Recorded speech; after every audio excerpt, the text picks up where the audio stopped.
안녕하세요. 아트다이브 강사 박초루입니다. 자, 지금부터는 물속에 들어갔을 때 대표적으로 실패하는 유형별 솔루션에 대해서 알려드리겠습니다. 본인들이 어디에 해당하는지 한번 체크해보면 좋을 것 같습니다. 자, 지금 첫 번째는 혀에 실링이 제대로 되지 않은 분들, 그리고 코를 제대로 못 잡으시는 분들이 많이 계세요. 물속으로 따라 들어가서 보면 볼이 부푸시는 분들도 많이 있고요. 또는 입에서 공기가 새어나가시는 분들도 많이 계세요. 혀를 차징할 때는 정확하게 N 소리를 1초 동안 내보세요. N. 이빨 안쪽으로 혀의 끝부분이 둥글게 가지런히 된 상태에서 정확하게 천정을 밀어주셔야 됩니다. 그래서 처음에 연습할 때는 물을 입에 머금고 혀 밖으로 물이 새어나가지 않도록 머금는 연습을 하시면 좋고요. N 했을 때 N, 혀를 밀어 올렸을 때 공기가 바깥으로 새지 않도록 이 연습을 반복적으로 하시면 좋을 것 같습니다. 두 번째로는 코를 제대로 막지 못하시는 분들이 계세요. 코를 이렇게 찝는 분들이 계세요. 마스크를 쓰지 않았을 때는 괜찮은데 마스크를 썼을 때 이 코를 찝으면 마스크는 제대로 찝어졌는데 코의 끝부분이 공기가 나갈 수 있습니다. 그래서 살짝 잡고 눌러주셔야 돼요. 약간 이런 느낌으로 그냥 찝지 마시고 말고 살짝 잡고 눌러주셔야 돼요. 자, 그리고 또 하나 팁을 드리면 바깥쪽에 이렇게 잡으시는 분들이 많이 계세요. 근데 처음에 내가 이퀄라이징이 아직 숙달이 되지 않았기 때문에 끝부분보다는 약간 더 위쪽 부분을 잡고 눌러주시면 비강 안에 있는 공기의 공간을 훨씬 더 작게 할 수 있기 때문에 이퀄라이징을 쉽게 할 수 있습니다. 자, 두 번째는 최종 호흡의 부재입니다. 최종 호흡을 대충 하시고 내려가시는 분들이 많이 계세요. 보일의 법칙에서 보셨는 것처럼 10m까지는 공기의 변화가 굉장히 큰 구간입니다. 그래서 처음 하시는 분들은 이 5m, 10m를 뚫기 위해서는 최종 호흡을 많이 가져가셔야 돼요. 그래야지 이퀄라이징을 보다 효율적으로 할 수 있습니다. 예를 들면 제가 레벨 3까지는 최종 호흡을 사실 그렇게 신경을 쓰지 않았습니다. 그래서 레벨 3 때 제 한계 구간, 프렌젤을 할 수 있는 한계 구간인 20m 정도 되면 프렌젤이 좀 하기 어려웠었거든요. 제가 근데 마스터 과정을 하면서 최종 호흡에 대해서 굉장히 신경을 쓰고 나서는 25m, 30m에서도 프렌젤을 할 수 있게 되었습니다. 처음 이퀄라이징을 하시는 분들은 아직까지 목 근육이나 혓부리를 끝까지 쓸 수가 없기 때문에 보다 공기를 많이 가져가시는 게 유리합니다. 특히 위쪽으로 공기가 폐 쪽으로 다 갑니다. 그래서 이쪽 부분에는 공기가 많이 없기 때문에 훨씬 더 이퀄라이징을 하는데 어려움이 발생을 합니다. 그래서 항상 최종 호흡을 할 때는 가능한 공기를 많이 가져가시면 처음 하시는 분들은 효과적으로 이퀄라이징을 할 수 있게 됩니다.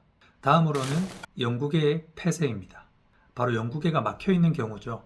최종 호흡을 하고 헤드 퍼스트 상태에서 혀를 들어 올렸는데 기가 먹먹하고 반응이 전혀 없는 경우가 이 영구개가 막혀 있는 경우입니다. 보통 처음 하시는 분들은 물속에 들어가게 되면 이 수압 때문에 몸에 굉장히 힘을 많이 주시는 경우가 많이 발생합니다. 특히 목, 어깨 쪽으로 많이 힘을 주다 보니까 이 이간으로 가는 통로가 목 쪽, 하악 쪽 근육 때문에 단단하게 굳어 있는 경우입니다. 그러면 아무래도 이간이 쉽게 열리지 않습니다. 그러면서 이때 본인도 모르게 침을 계속 넘어 삼키시는 분들이 많이 발생합니다. 이때 침을 넘어 삼키게 되면 영구개가 딱 달라붙는 경우가 많이 발생을 하게 되거든요. 그래서 본인도 모르게 경직되면서 침을 넘어 삼키면서 영구개가 중립 상태에서 위쪽으로 들러붙게 되면서도 이퀄라이징이 되지 않게 됩니다.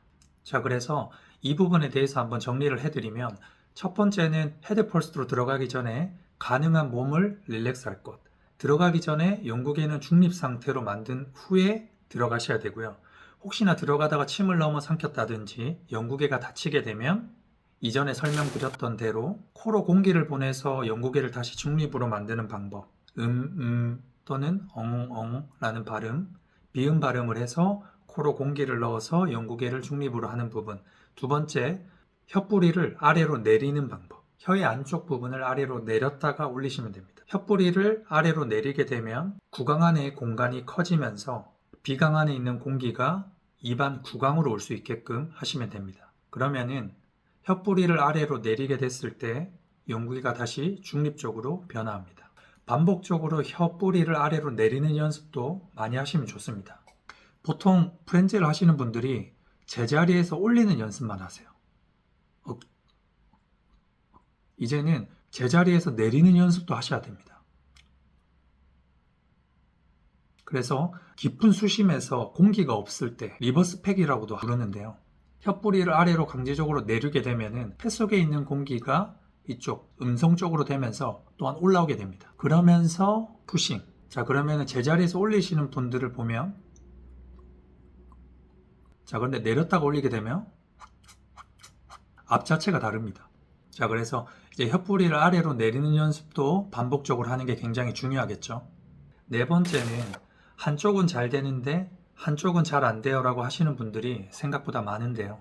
보통 양쪽 이간은 대칭적이지 않습니다. 약간의 비대칭이기 때문에 한쪽은 쉽게 되는데 한쪽은 뒤늦게 이퀄라이징이 되는 경우가 많습니다. 한쪽이 되고 한쪽이 되지 않는 분들은 아직까지 압력을 세게 못 줘서 그렇습니다. 처음 프렌즈를 하시는 분들은 혀의 앞쪽만을 사용하기 때문에 압이 굉장히 약하고요. 그렇기 때문에 앞서 설명드린 것처럼 혀의 앞부분도 앞부분인데 혀의 뿌리를 계속 지속적으로 쓰는 연습을 하셔야 됩니다. 저는 그래서 개인적으로 혀 뿌리를 반복적으로 연습하시는 걸 굉장히 추천드립니다. 이 발음. 발음을 하게 돼서 혀뿌리를 반복적으로 연습을 해주시고 꼭 혀뿌리를 아래로 내리는 연습도 같이 해주시면 이 혀의 피스톤 운동이 굉장히 세게 되면서 압력을 세게 할 수 있습니다. 처음 T차징을 하시는 분들이 혀의 뿌리를 쓰는 감각이 보통 익숙하지가 않으실 거예요. 다섯 번째로 후두개 성문 컨트롤이 안 되시는 분들입니다. 앞서 설명드렸던 것처럼 헤드 퍼스트 프렌즈를 했을 때 이 T차징을 하는 경우는 성문이라든지 후두개 컨트롤이 쉽지 않습니다. 그래서 혀뿌리를 사용하는 연습을 계속 해주시면 좋을 것 같고, 그리고 턱을 숙여서 성문을 다시 한 번 더 잠그는 방식을 쓰시면 굉장히 효율적으로 성문 단속을 할 수 있습니다. 또한 T차징을 하면서 혀를 밀어 올렸을 때 목에서 소리가 나는 분들이 계실 거예요. 막 끄 하는 소리. 그거는 압력 때문에 성문이 개방돼서 폐 쪽으로 공기가 새는 소리입니다. 이때도 턱을 숙여서 하시면은 공기가 폐 쪽으로 가는 걸 막을 수도 있고요. 그리고 H차징을 하게 되면 성문 후두개가 좁아지면서 이 성문 컨트롤을 더 보다 쉽게 자연적으로 할 수 있게 됩니다. 추가적으로 이 프렌즈를 연습하실 때 공기를 다 내뱉고 내 폐를 RV 상태를 만든 상태에서 프렌즈를 연습하시면 성문 컨트롤, 후두개를 닫는 연습도 보다 쉽게 할 수 있습니다. 자, 다음으로는 기술은 완벽한데 귀에서 찌직 소리가 나고 이퀄라이징이 되지 않는 케이스입니다.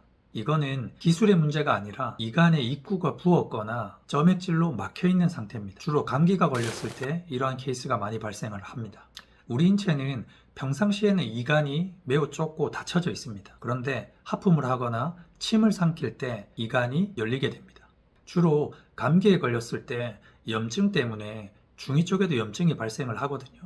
이때 보면은 이간이 매우 좁아져 있기 때문에 점액질도 있는 상태면 더욱더 프렌젤이 힘들어지게 됩니다. 그래서 주로 감기가 걸렸을 때 또는 감기가 나아가는 과정에서 코 세척을 통해서 이 부분을 개선할 수 있습니다. 다이빙을 하기 전에 턱 스트레칭을 통해서도 이간의 주변에 있는 근육들을 조금 더 이완할 수 있습니다. 위아래 또는 좌우로 움직여주세요.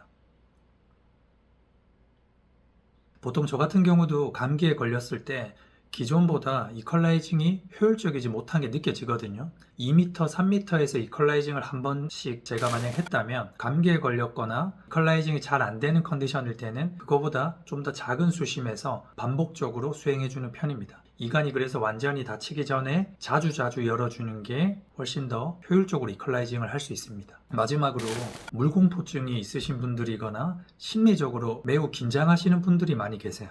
사실 강사 입장에서 봤을 때 이러한 교육생분들이 굉장히 조금 안타깝게 다가옵니다.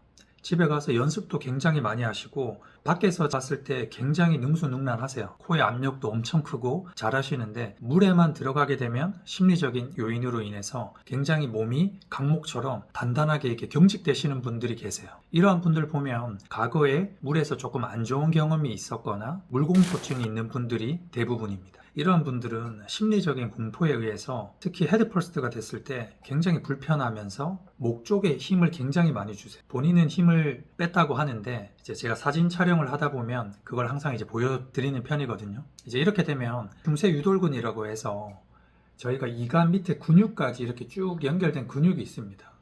이 부분이 굉장히 힘이 많이 들어가게 되면은 아래 근육 자체가 경직이 되면서 이관이 잘 열리지 않게 되거든요. 그래서 목 쪽에 힘을 굉장히 빼는 게 중요합니다. 그래서 보통 이러한 분들은 헤드 퍼스트 이퀄라이징을 하기 전에 저랑 물 적응 훈련을 자주 하는 편입니다. 항상 다이빙을 하게 되면 사전에 만나서 30분 정도는 같이 편하게 스노클링도 하고, 그리고 헤드 퍼스트 이퀄라이징도 시행하기 전에 헤드 퍼스트 자세만 1m 안쪽에서 반복적으로 하면서 몸을 릴렉스 하는 게 중요합니다. 그래서 이러한 분들은 사실 물속에서 오래 있는 게 답인 것 같아요. 계속 반복적으로 숙달되면 될수록 점차적으로 이런 공포감이 적어지게 됩니다.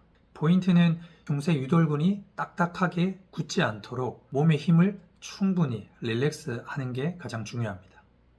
오늘은 시간 관계상 프렌젤의 핵심 포인트 위주로 좀 빠르게 설명을 드렸는데요. 프렌젤 이퀄라이징은 충분히 머리로 이해를 한 상태에서 반복적인 연습을 통해야 내 것이 됩니다. 가장 중요한 부분은 밖에서 연습을 많이 하셔야 돼요. 풀장에서 연습하시는 분들이 계신데 좀 풀장 비용이 많이 아깝다고 생각을 하거든요.